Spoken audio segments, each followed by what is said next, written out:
Ah, the 1980s, the decade I was born in. Well, we had tons of game shows to go on with the recurring ones that started way back in the 70s. I've seen several of these, and some of them that were short lived, and well, I encountered this one show that came out even before well, I even watched game shows to begin with, because I was still little. But it was a game show that felt like you were playing a video game and what have you, but you answered questions that which the answers were given to you in the form of a story.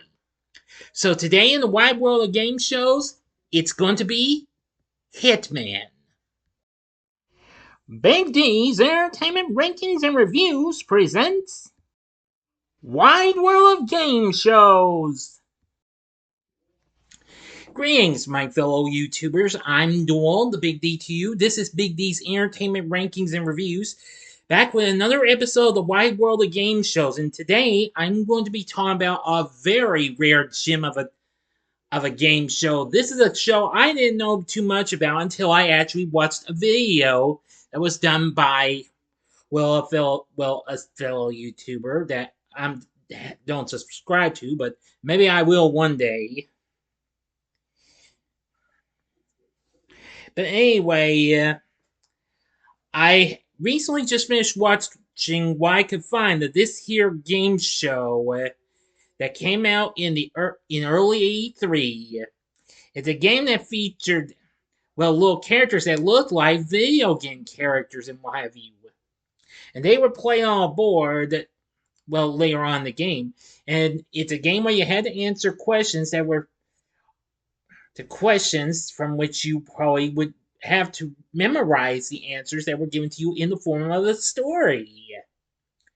Kind of baffling, huh? Well, I'm just gonna say this show I feel like is very underrated, and this should have kept going. So now, without further ado, I bring to you Hitman. Hitman was a fun-filled game show that premiered on NBC in January of 1983. It was among one of the three new game shows to premiere, along with Just Men and Sale of the Century. The show was originally produced by J. Walberg Productions, along with Metro Media Video Productions. Yes, so this game show is pretty rarely remembered and what have you. But nevertheless, I really think this was really, really something.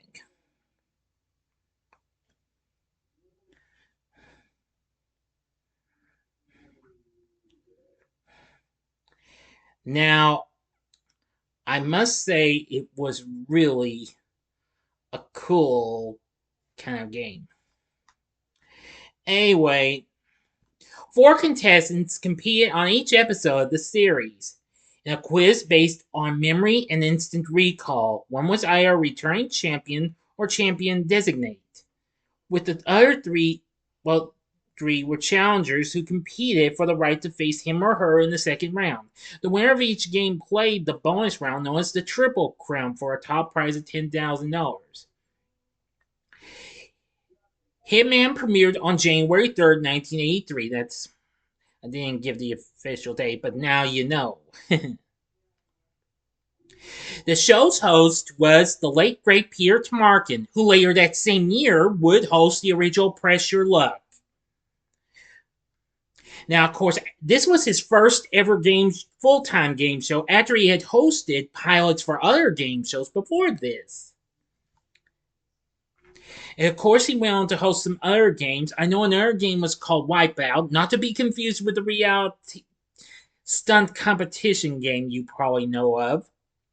The show's announcer was Rod Roddy, who you may remember long before he took over the role as the announcer for The Price is Right with Bob Barker after the death of Johnny Olson. And of course, because before this, he was the narrator and announcer for the recent ABC series Soap. And this would be, I might be wrong, I think this was the second game show he did the announcing for after he did which aired on CBS, which was also produced by J. Walper Productions. As a matter of fact, yes. Of course, they would. Of course, both Tomarken and Roddy would reteam for Pressure Luck, but I'm getting a little ahead of myself. Okay, now then, let's get into the rest of the gameplay for this series. In the first round, the three challengers watched a short film which Tomarken narrates. Film topics varied widely and included biographies, behind the scenes features about specific movies, professions, hobbies, etc. The film was also shown to the returning champion offstage, since the subject matter would also be used for the Triple Crown round. After the film ended, Tomarken asked the challengers a series of toss-up questions about its content. Now, each correct answer moved the challenger one step up a five-step ladder behind him or her, while a miss put the question out of play and throws him or her out of the next one. When the little hitman goes up the ladder, you'll hear a sound, kind of like what they later used for Super Password. And they also kind of use a little bit of a bell sound, kind of like what we recently heard in the original Card Sharks and a few other game shows. Where was I? Oh, yes. The first challenger to get 5 correct answers and cross the finish line won $300 and sat out the rest of the round. And the second to do so won $200. These two challengers advanced to the second round, and the third one was eliminated from further play and received consolation prizes. In the second round, the champion joined the two remaining challengers on stage, and all three contestants were shown a second film and asked a series of toss-up questions about it. This time, the object was for all three contestants to defend a series of hitmen assigned to them. The champion was given 7, while the winner and runner-up from the first round received 4 and 3 respectively. The winner received 4, the runner-up 3. Now you know that. Each toss-up was played as a head-to-head showdown between the champion and one of the challengers, starting with the winner of the first round. Answering a question correctly caused the opposing contestant to lose a hitman, while answering incorrectly cost the contestant that did so one of his or her own. Each challenger played against the champion until they lost a hitman. Now, of course, the winner had the opportunity to go first or pass and let the other one go, the runner-up go first. Now, any player who lost all their hitmen was eliminated. If either challenger was eliminated from the game, play continued with the champion and the remaining challenger. Play continued until the champion had eliminated all 7 of his or her opponents' hitmen, or until he or she lost all 7 of his or hers. The champion retained in the former case. In the latter case, the challenger that was in control when the champion's 7th and last hitman was eliminated became the champion. Then they go on to the final round, the Triple Crown. The champion faced a board of 8 columns that contained varying numbers of circles. 2 columns each had 2, 3, and 4 circles, while one column had 1 circle and one had 5 circles. The champion turned his or her back to the board, and the columns were scrambled. Now, the champion had a minute to answer questions based on the day's 2 films. You know, that's 60 seconds. Without turning to face the board. He or she chose a column, and Tomarken began to ask questions. Each correct answer placed a money man in one circle. But if an incorrect answer, or if they say pass, it forced the champion to choose a new column. He or she was never told how many answers were needed to fill a chosen column until it had been successfully filled and or the end of the round. The champion won $1,000 for each of the first 2 columns filled. First column filled was 1,000. Then the next one was 2,000. If they manage to get all 3 before the clock hits 00, they win $10,000. Champions remained on the show until they were defeated in the second round of the main game, or had played the Triple Crown 5 times. Anyway, so now you know about this game show of Hitman. Now, of course, NBC premiered this along with Just Men and Sale of the Century the same day on January 3rd. That which was to commission to replace their canceled serials of the Doctors and Texas. Hitman, along with the original Wheel of Fortune, were moved to the slot Texas had occupied. Now I am trying to look through this and what have you. I humbly do apologize. Uh-huh. Yes. Now, of course, this was right about the time. Now, of course, on Wheel of Fortune, this was just shortly after Pat Sajak had become the host of that show. And just right after Vanna White actually made on as the host, as the other host of Wheel of Fortune, just a few months prior, the previous year. The show aired at 11:30 Eastern, which is 10:30 Central for us. Although the network was drawing better ratings in the hour, the series unfortunately suffered from ratings trouble against the second half of CBS's juggernaut, The Price is Right, and due to misfortune, reruns of ABC's hit The Love Boat. And thus, NBC did not renew the series beyond its original 65 episode commitment, with its series finale airing on April 1st, which is aka April Fool's Day. And Rod Roddy says in the address jingle, if you'd like to be a contestant on Hitman, well, I think you probably know it when you see the episode. The full finale of Hitman's on YouTube. Same with, yeah, that's what he said. Forget it. That's what he said. Forget it. The first episode is available as well. There are a few episodes on YouTube, and some aren't quite in good quality, but some are in fair quality. Anyway, yes, an overall total of 65 episodes were produced and aired.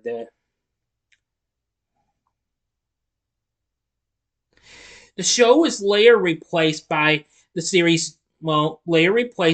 Dream House, which was hosted by Bob Eubanks. Just at that same time, Just Men, which was hosted by Betty White, who, however, did win an Emmy for that show, ended that same day. Only Sale of the Century managed to survive, going on until 1989.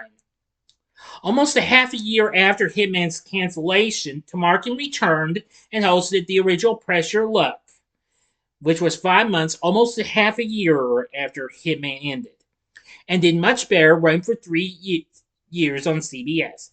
Rod Roddy, of course, reunited with him as the announcer.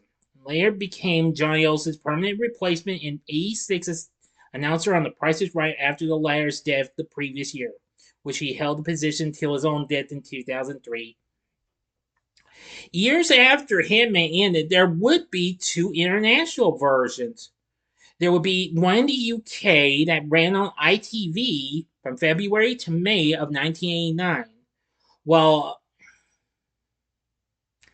Babylonia, Babylonia, I hope I pronounced that correctly, which was an Italian version of the game, lasted a little longer, lasting from September of 1989 to December of 1990. To this day, Hitman has never been seen again, not even on Game Show Network nor on Buzzer. But now with Buzzer, maybe there's a possibility we could convince them to bring this show back if they ever did get their hands on. I mean, they got away with bringing back. Why not bring this one back? I know despite its short-lived 65 episode run, it's always a possibility, but maybe not. But we'll see. We'll see what happens. But anyway, now, like I said, you can find there are some episodes available, including the first episode and the final episode.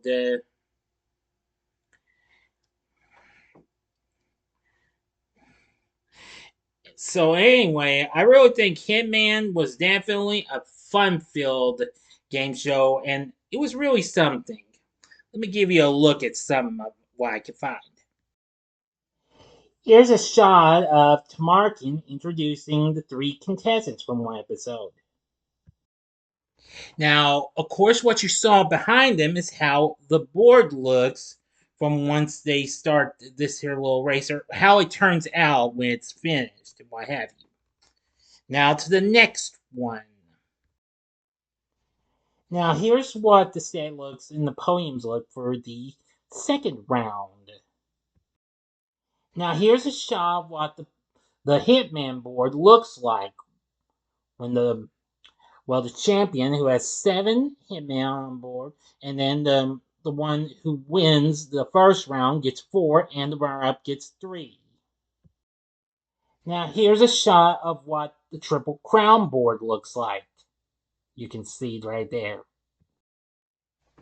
Now before I end this, I will say one of the show's winners, or actually the show's last winner, was future game show announcer Randy West.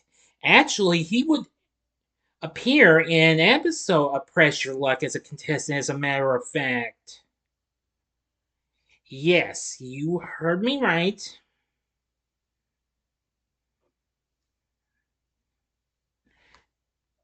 Now, of course, he would go on to be a later announcer for Supermarket Sweep, as a matter of fact, if I'm not mistaken. But anyway, yes. So now you know about Hitman. Is it worth looking into? Yeah, I think you should check it out. Like I said, there are some episodes on YouTube. Not too many, though. I found as much as I could find, including the first episode and the final episode. There is also a pilot episode from 1982 that's available, but I didn't watch it, though. I just thought I'd look into the actual series itself. So this is worth looking into. So just look up Hitman 1983 game show and you should be able to find it. So, if you've seen Hitman, what did you think of this short-lived rare gem of a game show? Tell me in the comments section below. If you like this video, click the like button, subscribe, and be a part of the Big D Nation. Continue to help support my channel. Make it grow and make the views grow. Tell all your friends about my channel. Give them to know me. Maybe they'd like to be a part of my Big D Nation. And share my vids with your friends if you'd like as well. And next time I'll be doing a re-review of Leprechaun 3. And we will have another episode of Wide World Game Shows coming up for you soon. I am planning to do maybe another episode or 2 next month. As long as I don't get anything in the way. So if you like this, check out these other Wide World Game Shows for later short-lived game shows that NBC had just a few months after Hitman. In the upper left-hand corner, check out the episode I did on the short-lived Go, which premiered over a half a year after this ended in 83. Or go to the upper right-hand corner and see the episode I did on the show that replaced that, Hot Potato from 1984. Or if you would like, check out the game that really made Peter Tomarken a big name, in Press Your Luck, which I did an episode on that. And the bottom right-hand corner is the button you can click to subscribe if you like rankings and reviews on movies, TV, music, video games, etc., as well as the wide world of game shows. Then I'm your guy. Thanks for watching. Until next time, I'm the Big D saying, see ya.